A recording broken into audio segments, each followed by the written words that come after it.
first person to walk on the moon? Neil Armstrong. What famous words did Neil Armstrong say as he stepped onto the moon's surface? That's one small step for man, one giant leap for mankind. Who was the second person to walk on the moon during the Apollo 11 mission? Buzz Aldrin. Who was the third astronaut on the Apollo 11 mission, piloting the command module in lunar orbit? Michael Collins. What was the name of the lunar module that landed on the moon? Eagle. What was the name of the command module that orbited the moon? Columbia. Which US government agency was responsible for the Apollo program? NASA.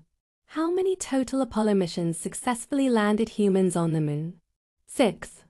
What was the last Apollo mission to land on the moon? Apollo 17. What instrument was left on the moon to measure moonquakes? Seismometer. In what year did the first man land on the moon? 1969. How long does it take the moon to orbit the Earth?